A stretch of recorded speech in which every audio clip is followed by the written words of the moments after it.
one of the things that we're really pleased about the book is the title, Eating Tomorrow. And the double meaning captures the real essence of what I was trying to communicate, which is that humanity does indeed face a continuing challenge to ensure that everyone can eat today.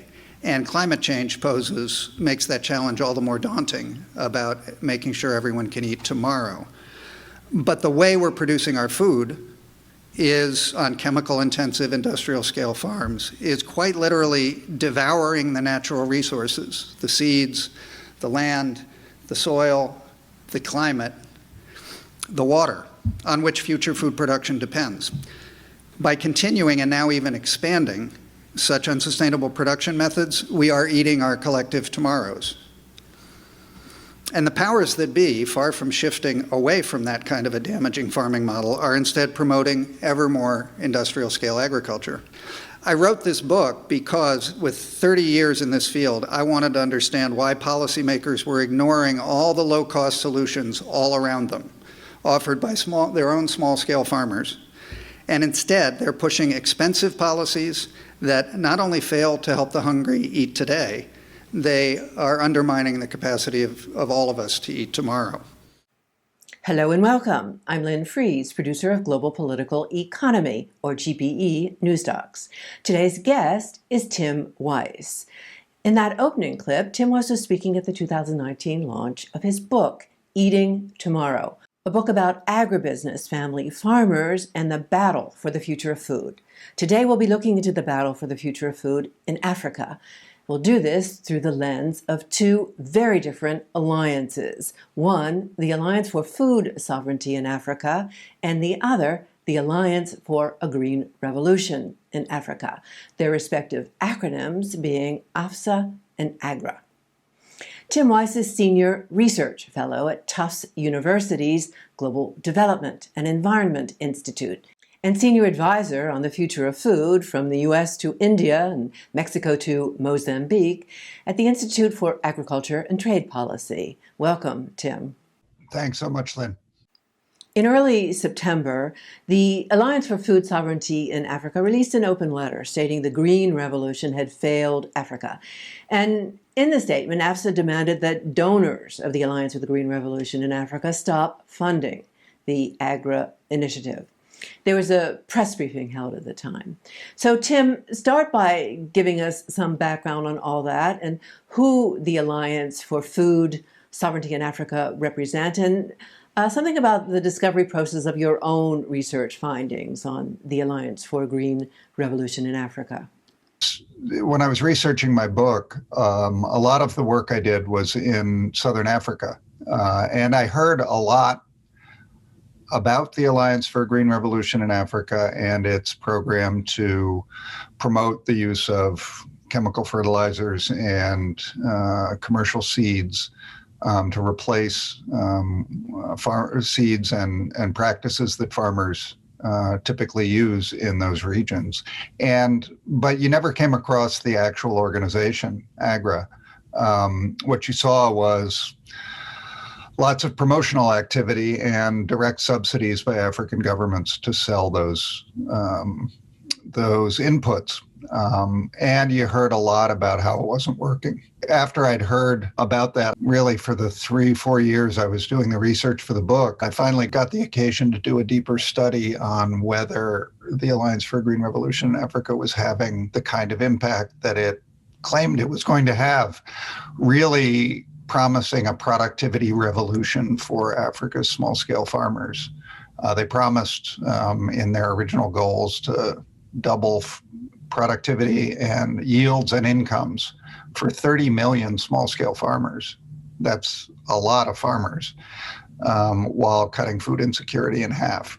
And so I just looked at the 13 countries that AGRA focuses on, or has focused on for most of its 15-year history, and looked at whether there was any sign of a productivity revolution, income improvements, or food security improving. And there really isn't. So it's striking that what I had observed more anecdotally out in the field doing my research for the book was so dramatically confirmed in this research on, well, where's the Green Revolution? And the farmers I'd talked to in Southern Africa weren't wrong when they said it's not working. It's not working. So the Alliance for Food Sovereignty in Africa is the largest civil society organization in Africa. Those farmers I was talking to in Southern Africa are members of organizations, peasant unions, networks that are often members of the Alliance. They claim among their members and affiliates over 200 million members across the continent in 50 countries. So this is a large, powerful grassroots organization representing food producers largely. Not just farmers, but fisher folk, pastoralists, and others. And so when they take a stand and say, directly challenge the Alliance for a Green Revolution in Africa and donors to it to stop funding it, it's a big deal. And it really deserves attention because it's a bold step for an organization to come out that publicly and say to aid organizations, hey, your aid is not what we want or need. We want something else. And the something else they want is support for agroecology and other low input, smallholder friendly, climate resilient programs that actually support smallholders doing what they do, but doing it better.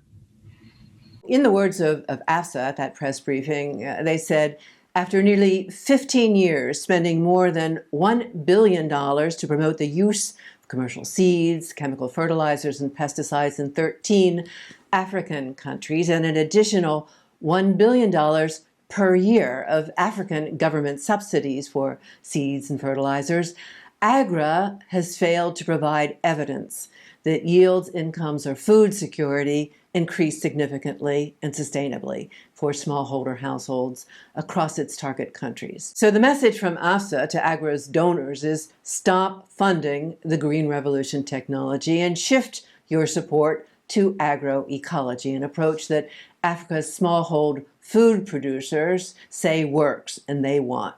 So in short, what's meant by agroecology?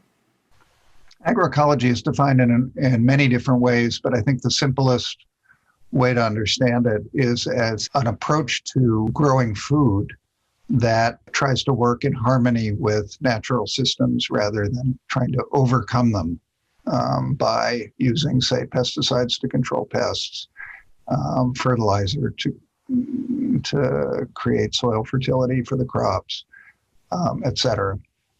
But it's also a social movement at this point. And I think a lot of people, like those at the Alliance for Food Sovereignty in Africa, really connect it to food sovereignty in the sense that it's really about empowering local food producers to take the lead in determining how agriculture and food moves forward. The general coordinator of the Alliance for Food Sovereignty in Africa put it this way. He wrote, "We welcome investment in agriculture in our continent, but we seek it in a form that's democratic and responsive to the people at the heart of agriculture, not as a top-down force that ends up concentrating power and profit into the hands of a small number of multinational corporations." The AFSA press briefing at the time of the open letter made it clear that well before releasing that open letter in September, AFSA had sent letters to major AGRA donors asking them to provide some evidence that the AGRA initiative was living up to its promises, in other words, meeting its goals. But AFSA reported they received few and no credible responses, despite the fact that the AFSA network represents more than, as you say, 200 million food producers across Africa. These leaders are deeply insulted, and they should be. I mean, it's not just the Alliance for Food Sovereignty in Africa. One of its member organizations, the Southern Africa Faith Communities Environment Institute, an organization started by faith leaders in Southern Africa, they wrote an open letter to the Gates Foundation. Gates Foundation is far and away the largest donor to AGRA. I mean, really, it is the Gates Foundation's organization. They've contributed 2/3 of $1 billion over 15 years of Agra's $1 billion budget so far. So it's really their organization, and they never even responded to this letter sent by faith communities, a letter signed by 500 faith leaders across the region. I mean, I don't know, the lack of accountability is really astonishing from these organizations. AFSA, the Alliance for Food Sovereignty in Africa, wrote its letter in June, sent it to all of the major donors to AGRA, and got very few replies, absolutely no evidence, and no response at all from the Gates Foundation, the Rockefeller Foundation, from USAID, our major sponsor, UK Aid. They got very little, and nothing in terms of evidence. It's a little bit surprising to me that, having published my research now more than a year ago, that none of the donors and AGRA itself have come up with anything credible that refutes or challenges our findings that it's not working. I mean, we found such failure. We found that yields have increased hardly faster than they had before AGRA and the Green Revolution push came along, and at very low rates. We found that poverty was still endemic, particularly in rural areas. And the most remarkable, and to me surprising finding, honestly, was that the number of undernourished people, the UN's measure of severe hunger, had gone up 30%. Rather than being cut in half in AGRA's 13 countries. So the published research that you cited is the 2020 Tufts University paper titled Failing Africa's Farmers, an impact assessment of the Alliance for a Green Revolution in Africa. And for this impact assessment, we should note, you used national level data to assess progress in productivity, poverty reduction, and food security in AGRA's 13 target countries, because despite spending billions, there was little publicly available data documenting the impact the AGRA initiative was having, either from AGRA, the Gates Foundation, or donor governments. And AGRA itself declined to provide data from its own internal monitoring and evaluation. However, in 2020, as AGRA reached its own self-imposed deadline in meeting its own stated goals, your study revealed that AGRA had failed on its own terms. And you've confirmed those findings in subsequent updates. So fast forward to October 2021, you find it surprising that AGRA and AGRA donors have failed to provide credible evidence to refute the findings of your research publications and a related report, False Promises. So as an alarming example of all this, you were saying that far from meeting its own goal to cut hunger in half by 2020, undernourished people in Africa, which is the UN measure of extreme hunger, has gone up in AGRA's 13 countries. The most recent UN report is even more alarming about this being just the wrong path for Africa to follow, because it showed that the number of undernourished people in sub-Saharan Africa as a whole since 2006, when AGRA was founded, has increased by 50%, not decreased by 50%. So taking Africa in the absolute wrong direction, and no answer on providing any evidence that anything they're doing is really working. And then, like you said, no accountability, no interest in engaging and responding to these major community organizations and networks in Africa. The stakeholders that matter, if you're talking about increasing smallholder productivity and incomes and food security, no response to them. Among other things, the report, A Sting in the AGRA Tail, makes the connection between Africa's being taken in the wrong direction and Agra's influence on laws in favor of agribusiness in Africa. And that report details how Agra promotes and creates, through financial and other contributions, an institutional framework in many of its focus countries that makes its own green revolution approach binding through laws and framework conditions. In other words, Agra's role in the corporate capture of governance of food and agriculture in Africa. The upshot being the exclusion of voices of, as you say, the real stakeholders at the heart of agriculture in Africa, which is what AFSA obviously argues. And what the UN Food Systems Summit has shed light on is Agra's influence in, as it's put in the title of a report on this topic, cementing corporate capture of food governance through decision-making in the world's international public institutions. And the corporate capture of the UN Food Systems Summit being a case in point. And a recent report titled Exposing Corporate Capture of the UN Food Systems Summit Through Multi-Stakeholderism gets into details. And among other things, the report shows how Agra fits into the interconnections between multi-stakeholder institutions and corporate actors and corporate influence in the leadership of the UN Food Systems Summit.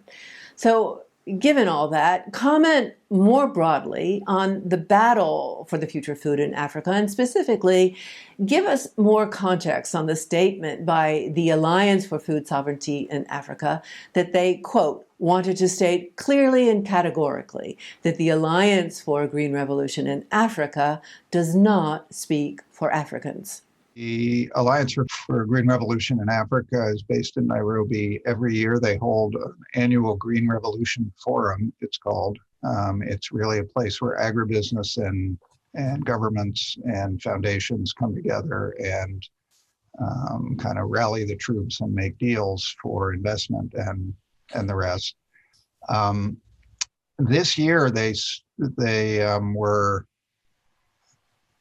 I thought, pretty brazen and insensitive in announcing that their Green Revolution Forum would offer what they called a singular coordinated African voice going into the Food Systems Summit, as if they spoke for Africa and African food producers. And that just incensed the leaders of the Alliance for Food Sovereignty in Africa. It was like, you do not speak for Africans.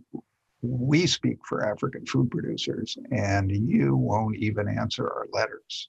The battle for the future of food is exactly a battle between, I call it agribusiness and family farmers, but it's much broader than that, right? It's the battle between those who are advocating an equitable, just, and climate resilient and sustainable food system that produces healthy food, and those who are advocating really business as usual, in spite of their claims that business as usual is no longer an option. That's exactly what they're offering at this UN Food Systems Summit, for example.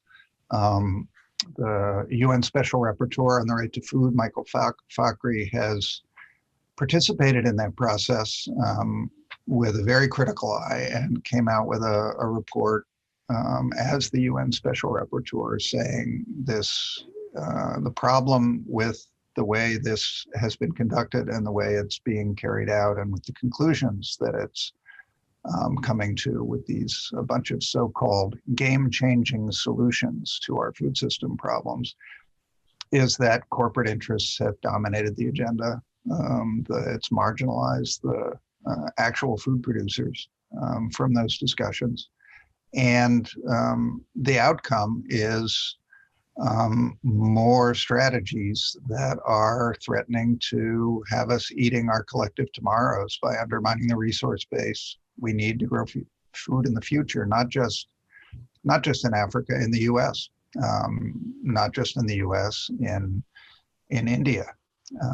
And the Food Systems Summit was convened on the premise and the recognition that we were not on track to meet the goal by 2030 of eliminating extreme hunger.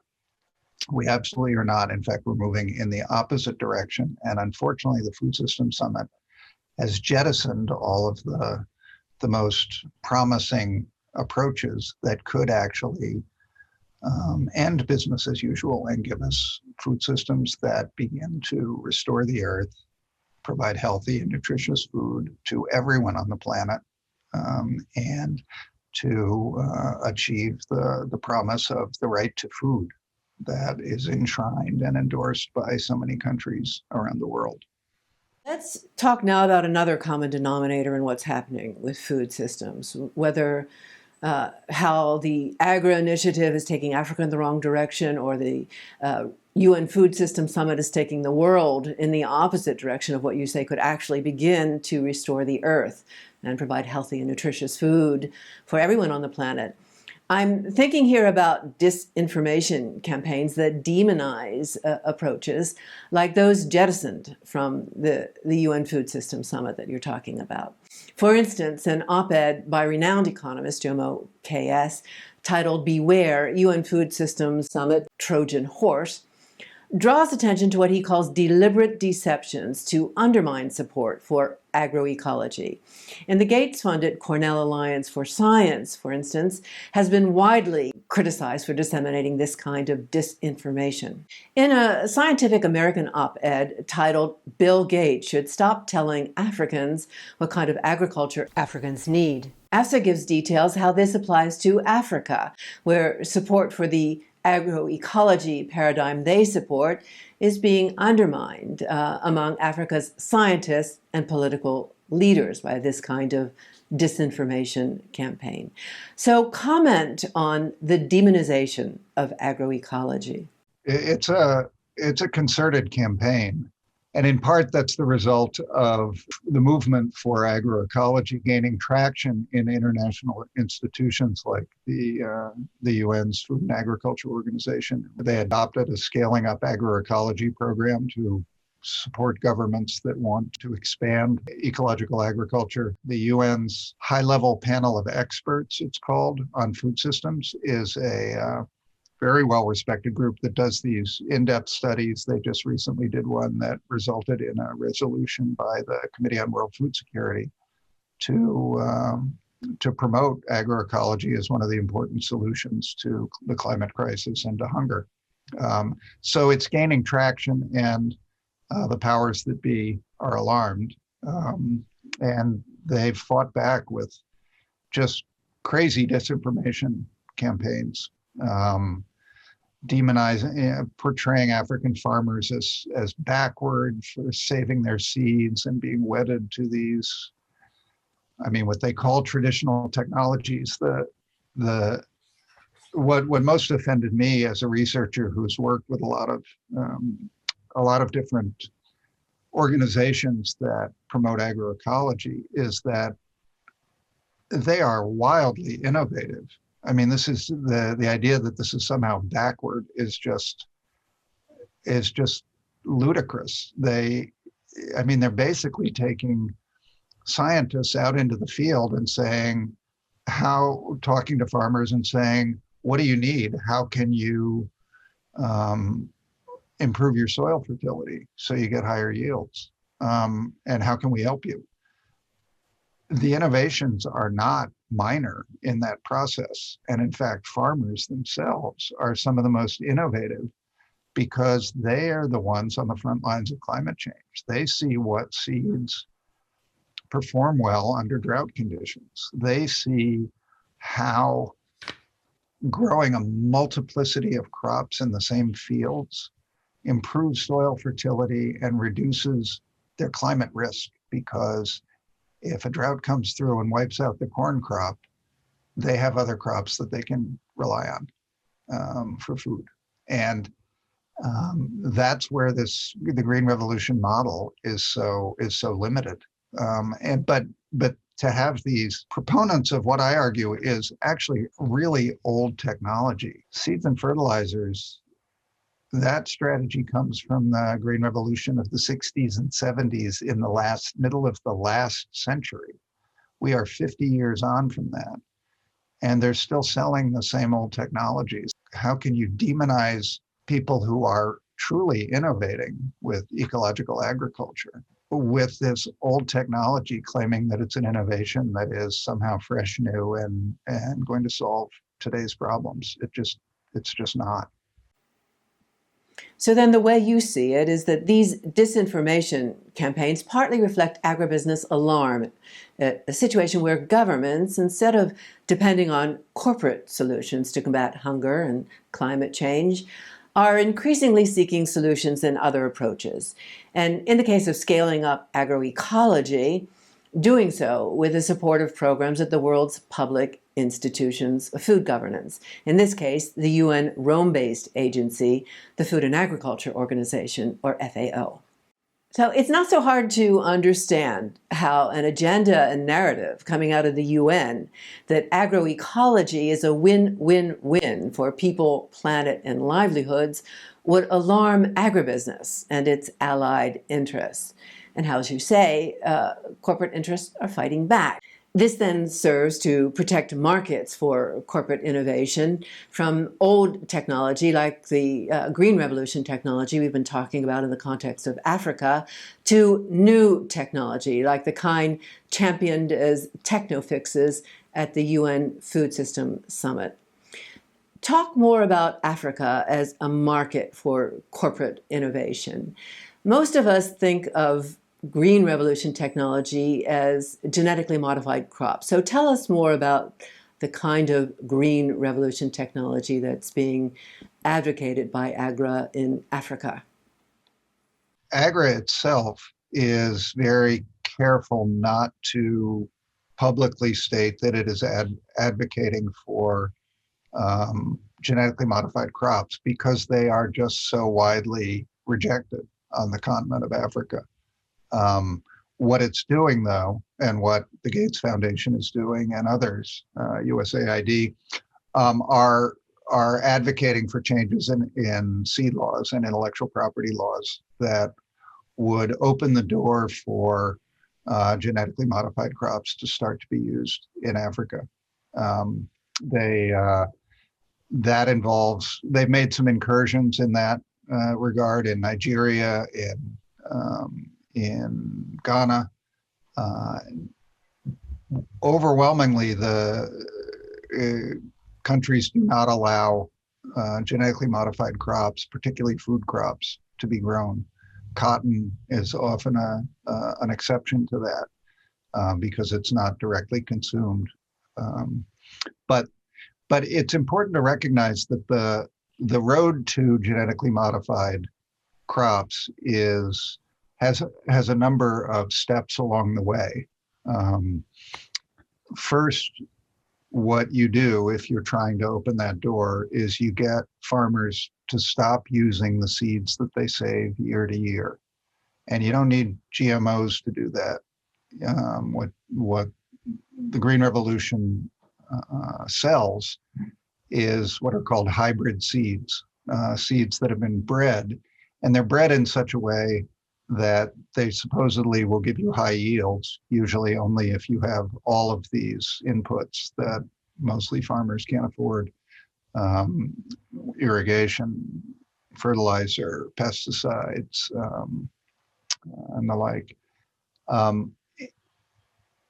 Hybrid seeds can't be saved from year to year because they don't hold their, what's called, vigor, their productivity. It will degenerate if they're saved from year to year. So the first step you do, and I saw this in Malawi, is you try and get farmers to give up their local seeds. You tell them they're unproductive. Some of them are not very productive, that they've been overused, that they're tired, as people would say. And you should start using our commercial seeds. And once you're using them, you can't save them. And so you need to buy them every year. And you've opened up a market for seed suppliers. Monsanto in now Bayer in Malawi sells 50% of the hybrid maize seeds in that market. And so those are big markets for these seed companies. They don't need to be selling GMOs to make money. And that path of getting farmers dependent on commercial seeds that are these hybrids you can't save year to year, so they have to buy them every year. And the fertilizers to make them grow creates a dependency that very much serves the interests of these agribusiness corporations. So the experience we've seen in green revolution from the 60s and 70s over the decades and in other parts of the world is that as farmers get put on the path of dependency of these corporate inputs, they can run into serious debt problems. Comment on that risk. Sure, that's a huge risk. It's probably the headline risk that people have heard about from India because of the high levels of farmer suicides. Farmer suicides because crops fail and farmers have gone into debt to buy the seeds and fertilizers, and rather either out of the humiliation of being in debt or the desire to free their families from the debt that the farmer himself has incurred, they take their own lives. We're not at that level in Africa. I mean, the levels of dependency are not as high on these inputs. Like I said, this is a relatively early stage in the attempt to bring African agriculture under agribusiness's control. The vast majority of African food is still produced by Africans using seeds they've saved from year to year from their crops. So that's the market that Bayer, Monsanto, and others want to get. In wrapping up, talk now about agroecology as the kind of approach members of the Alliance for Food Sovereignty in Africa want agri-donors to switch funding to. There's plenty of compelling and inspiring stories in support of that on AFSA's website, which has a whole section of agroecology case studies. So your work takes you all over the world, but staying with today's focus on Africa, tell us something about what you're seeing there. Oh, sure. I mean, it's very inspiring stuff. That's what keeps me in this work, is getting to be, I mean, it's been awful under COVID not to really be able to travel and do that kind of international research and reporting that I was able to do for the book, and in my career generally, to be out in the field and see what's going on. I mean, it really is a growing movement. You have literally millions of acres in West Africa in a program of restoration of degraded dry lands through the regeneration of tree farming. Very simple but labor-intensive process of getting trees that have been cut down to grow again. They provide shade. They literally change the climate in that region and allow food to once again be grown on those lands. Wildly successful, and literally on millions of acres of land. You have others where, again, I think it's millions of acres of farmers doing what's called either intercropping or cover cropping. It's basically farmers who've grown dependent on monocultures of maize, of corn, which is what's generally promoted, being coached into choosing good leguminous crops like beans to intercrop in the rows of corn, very much taking from what we know in the United States as the old Three Sisters model of the ancient Maya, right? You grow beans, squash, and corn in the same fields, and you're both producing a nutritious diet in combination and a way to sustain the soil in combination. That's all been destroyed by industrial agriculture. That's being broken apart, each crop on its own field, and mining the nutrients from the soil in their own ways. In Africa, there are huge projects to get farmers growing these leguminous crops with their maize crops, and they've found these guys have more than doubled yields for for maize and other food crops in the process without resorting to dependence on chemical inputs. It's really not hard to find success stories out there. But if you have your blinders on, like the Gates Foundation does and others, and you are wedded to the dogmatic notion that the only way you can get progress and solve problems is with technologies, then you're missing that train. Tim Weiss, thank you. Thank you so much, Lynn. And from Geneva, Switzerland, thank you for joining us for this segment of GPE News Docs. For related stories, I'll put links in the transcript to conversations with guests Harris Gleckman, Nick Buxton, and Pat Mooney, respectively. The conversation with global governance expert Harris Gleckman unpacks the multi-stakeholder model championed by multi-stakeholder institutions like the World Economic Forum as the mechanism and pathway for the corporate takeover of global governance, a process that's being normalized at the United Nations under a strategic partnership agreement signed by the UN Secretary General with the World Economic Forum. The conversation with Transnational Institute's Nick Buxton was on how people's movements all over the world are mapping the corporate takeover of global governance in sector after sector, from agriculture to technology, what Buxton calls a silent global coup d'etat. The conversation with ETC Group and IPES Foods' Pat Mooney goes into the corporate takeover of global governance of food and agriculture and reaches into the corporate capture of the UN Food Systems Summit that was part of today's conversation with Tim Weiss.